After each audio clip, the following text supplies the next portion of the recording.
বুঝতে পারেননি যে এই এই প্রেক্ষিতটাতে বা এই ক্ষেত্রটাতে আমিষ বিক্রি করাটা উচিত নয়। তিনি তো তার জীবিকা নির্বাহ করছেন। গীতা তো মহাভারতের অংশ। আচ্ছা বলুন তো, যখন ওই বনে জঙ্গলে লুকিয়ে পাণ্ডবরা যুদ্ধ করছিলেন, সেই সময় দাঁড়িয়ে কি খেয়ে বেঁচেছিলেন? ওরা ঝলসানো মাংস খেয়ে বেঁচেছিলেন নাকি? না। কেন স্কুল যাও না? স্কুল যাবো না আমরা। স্কুল যাবে না? না। আমরা হুমায়ুন কবিরের সাথে না, শিক্ষা দরকার না আমাদের। এই তো আমাদের পশ্চিম বাংলার বাংলা ফিল্ম ইন্ডাস্ট্রির হিরো, নায়ক, আমাদের বাংলা ফিল্ম ইন্ডাস্ট্রির নায়ক এরা।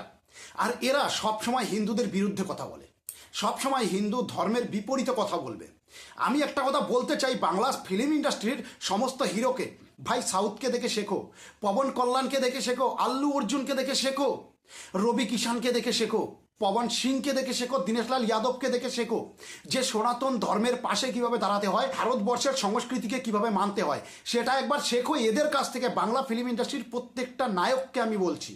আর এই যে মহিলাটা বললেন না যে আমাদের মহাভারতে যুদ্ধ হয়েছিল, তখন তারা বন জঙ্গলে যুদ্ধ করেছিল, তখন কি তারা মাংস খায়নি?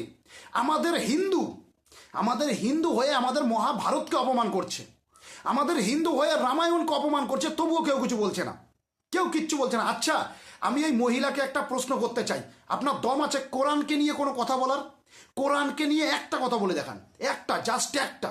দেখবেন আপনার বাড়িতে হামলা হবে, আপনার পাশে পৃথিবীর কেউ থাকবে না, কিন্তু মুসলমানদের পাশে পৃথিবীর 57টা মুসলিম দেশ চলে আসবে এক কোরআনকে নিয়ে খারাপ কথা বলার জন্য। আপনি মহাভারতকে অপমান করছেন, তবুও আজ আমাদের পশ্চিমবাংলার বাঙালি হিন্দুরা কিচ্ছু বলবে না, কেননা এরা শুধুই বাঙালি, এরা শুধুই বাঙালি, এরা হিন্দু না, এরা হিন্দু না, কেউ কিচ্ছু বলবে না। আপনার দম আছে কোরআনকে নিয়ে একটা কথা বলে দেখান, একটা ফালতু কথা বলে দেখান। আজকে আপনি মহাভারতকে অপমান করছেন বাংলার মাটিতে দাঁড়িয়ে। আর দেখুন মুসলিম ছেলেটা কি বলছে, মুসলিম ছেলেটা বলছে আমাদের শিক্ষার কোনো প্রয়োজন নেই, শিক্ষার কোনো প্রয়োজন নেই, মসজিদ বানালেই চলবে, আমরা হুমায়ুন কবিরের সাথে আছি, এটাই হচ্ছে ধর্ম, এটাই হচ্ছে ধর্ম, শিক্ষার কোনো প্রয়োজন নেই। দেখেছ তো তারা কিভাবে একজোট হয়ে কথা বলছে, তারা কিভাবে একজোট হয়ে কথা বলছে। আর আমরা যদি বলি জয় শ্রীরাম তাহলে আমি মোদি পক্ষ, যদি বলি জয় শ্রীরাম আমি RSS এর লোক। মানে কি বলবো, আমাদের পশ্চিমবাংলায় কোনো সিস্টেমই নেই। আমাদের পশ্চিমবাংলা হিন্দুত্বের কথা বললেই সেটা রাজনীতি হয়ে যায়, সেটা রাজনীতি হয়ে যায়। কিন্তু মুখ্যমন্ত্রী মমতা ব্যানার্জি নামাজ পড়ছেন, সেটা রাজনীতি হচ্ছে না। চিরঞ্জিত চক্রবর্তী আমাদের রামায়ণকে অপমান করছে, সেটা রাজনীতি হচ্ছে না। সেখানে কেউ কিছু বলবে না, কেননা আমরা শুধুই বাঙালি, আমরা হিন্দু না, আমরা সনাতন ধর্মাবলম্বী মানুষই না। ক্লিয়ার কথা। যেটা মুসলমান ধর্মকে নিয়ে কোনো একটা খারাপ কথা বলে দেখান, কোনো একটা খারাপ কথা, দেখবেন পৃথিবীর সব মুসলমান আপনার পেছনে লেগে গেছে।